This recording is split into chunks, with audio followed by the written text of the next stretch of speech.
한국은 예로부터 위기에 강한 나라였습니다.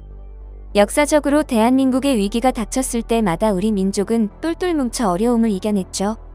선조들과 우리 아버지 세대들의 피와 땀으로 이룩해낸 대한민국, 몇 번의 감사한 마음을 보내도 부족할 지경입니다. 그리고 우리나라가 이 자리에 오기까지 본인의 나라도 아니면서 어려울 때 함께 아픔을 나누고 도우러 와준 사람들도 있는데요. 대표적으로 6.25 전쟁 당시 우리나라를 위해 목숨 바쳐 한반도를 수호해준 해외 참전 용사분들이 있습니다. 그리고 우리는 그분들에 대한 예우와 감사함을 잊지 않고 살아갑니다. 오늘은 6.25 전쟁 당시 목숨을 바쳐 대한민국을 수호해준 어떤 미국인 참전 용사분이 한국을 방문하여 눈물을 흘리셨다는 글이 있어 가져와 봤습니다. 어떤 이야기인지 자세한 내용 살펴보겠습니다. 안녕하세요. 저는 미국에서 살고 있는 직장인입니다. 지금은 굉장히 평온한 일상을 보내고 있지만 제 어린 시절은 그렇지 않았습니다. 저는 어릴 적에 부모님이 이혼을 하셨고 아버지와 살아가게 됐지만 아버지는 출장이 잦은 직업이었고 그렇기에 저는 할아버지, 할머니와 함께 살았습니다. 저희 할아버지는 한국전쟁 당시 참전용사로 한국을 위해 싸운 경험이 있었는데 할아버지는 가끔 제게 전쟁 당시에 치렀던 전투에 관해 이야기를 해주시기도 했습니다. 저는 어느 날 할아버지께서 전쟁 이야기를 해주실 때 무섭거나 후회되지 않냐고 물어봤습니다.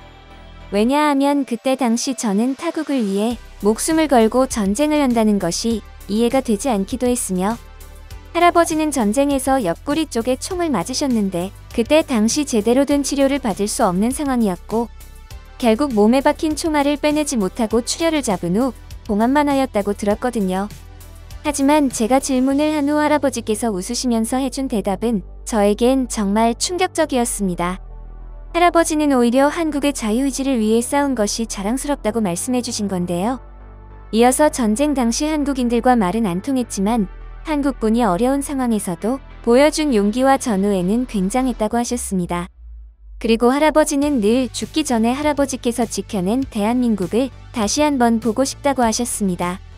어느덧 시간이 흘러 저는 현재 버젓이 일을 하는 직장인이 되었고 독립을 한 후에 하루하루 바쁜 일상을 살아가며 점점 할아버지를 뵙는 날이 줄어가고 있었습니다.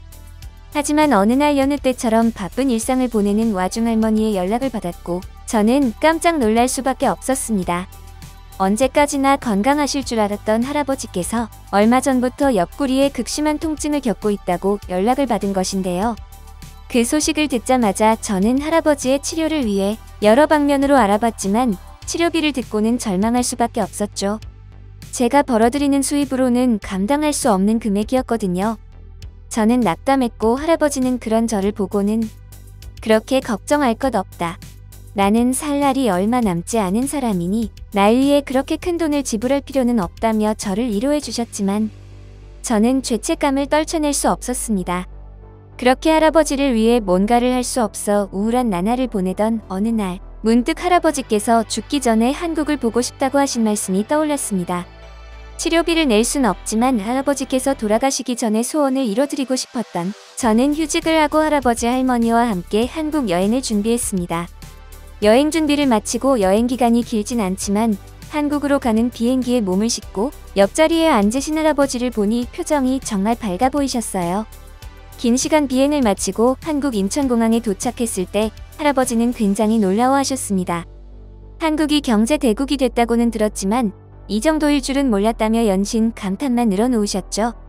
이내 곧장 서울로 행했고 서울에 도착하여 제가 알아본 여러 명소를 들려 할아버지께 보여드렸습니다. 할아버지께서는 아무리 시간이 많이 지났지만 전쟁 당시 보던 나라와는 완전히 다른 나라 같다며 굉장히 자랑스러워 하셨습니다. 그런 할아버지를 보고 저는 할아버지께서 지켜낸 나라예요 라고 말했고 그 말을 들은 할아버지께서는 저를 보며 한박 웃음을 지으셨습니다. 그리고 우리는 이어서 전쟁기념관이라는 곳에 방문했습니다. 그곳에서 할아버지는 서울의 모습을 보지 못한 하늘에 있는 전우들과 함께 봤으면 좋았겠더라며 눈시울을 붉히시기도 하셨는데 그 모습을 보니 괜히 제 마음이 찡하더군요. 그렇게 하루 일정을 마치고 숙소에 들어가는 길에 갑자기 일이 터졌습니다. 오늘 하루 무리를 하셨던 탓인지 할아버지께서는 갑자기 옆구리를 붙잡고 쓰러지셨고 신음소리만 내시며 움직이지 않으셨습니다. 저는 어쩔 줄 몰라 하고 있는 와중 주변을 지나가던 한국인들이 모여들기 시작했고 구급차를 불러주겠다고 했습니다. 구급차 호출 비용과 치료 및 수술 비용이 덜컥 겁이 났지만 이대로 할아버지를 방치할 수 없는 노릇이었습니다. 이내 구급차가 도착하고 병원으로 향하던 와중에도 할아버지께서는 고통 속에서 괜찮다는 말만 되풀이하셨는데 저는 그 모습을 보고만 있을 수 없어 금액이 얼마가 나오던 수술을 하기로 결심했죠. 병원에 도착하고 할아버지의 상태를 보기 위한 엑스레이 등 간단한 검사를 마치고 의사 선생님과 면담을 했습니다. 의사 선생님은 어떻게 하다가 몸속에 총알이 있는 채로 살아가게 됐냐며 질문을 하였고 할아버지는 한국전쟁 참전용사로 전쟁 중에 당한 부상이라고 말을 했습니다. 그 말을 들은 의사 선생님은 젊었을 적에는 괜찮았겠지만 나이가 들어 면역력이 약해진 지금 염증이 생기고 세월이 흘러 몸속에 총알이 이동하면서 신경을 건드려 수술이 불가피하다고 말하며 최대한 수술을 안전하게 마치겠다면서 수술 준비를 하러 자리를 떠났습니다. 이윽고 얼마 지나지 않아 수술이 진행되었고 다행히 수술은 잘 마쳤다는 소견을 들은 저는 안심할 수 있었습니다. 병실에 누워 계신 할아버지를 보고 저는 병원비를 납부하러 창구로 향할 때 나름 각오를 했습니다. 하지만 창구에서 받은 청구서를 보고 저는 놀랄 수밖에 없었습니다. 싼 금액은 아니었지만 미국보다는 비교도 안 될 정도로 굉장히 적은 금액으로 감당 못할 수준이 아니었거든요. 안심한 저는 병원비를 결제하려 했을 때 한 번 더 놀랄 수밖에 없었습니다. 왜냐하면 창구 직원이 병원비를 낼 필요가 없다고 말했기 때문인데요. 무슨 장난이지 싶었던 저는 이유를 물었고 창구 직원은 수술을 집도한 의사 선생님이 비용을 대신 냈다는 설명을 했고 저는 당황할 수밖에 없었습니다. 이후 할아버지의 병실에 돌아와 할아버지께 자초지종을 설명했는데 설명을 마치자 곧이어 의사 선생님께서 문진을 오셨길래 감사하다는 말과 함께 이유를 물었습니다.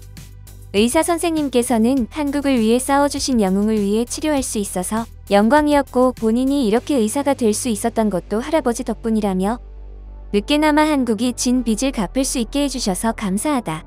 한국을 위해 싸워주셔서 진심으로 감사하다며 허리를 숙여 인사를 했습니다. 그 모습을 본 할아버지는 연신 감사하다고 말씀하시며 눈물을 흘리셨는데요. 이번 여행은 저와 할아버지에게 다시는 받지 못할 굉장히 큰 선물이 되었습니다. 오늘 이야기를 보니 한국이 어려울 때 앞장서서 도와주신 분들께 감사하는 마음을 잊지 말아야겠다는 생각이 드는데요. 또한 입은 은혜를 잊지 않은 한국인의 자랑스러운 모습에 박수를 보내며 오늘 이야기 마치겠습니다.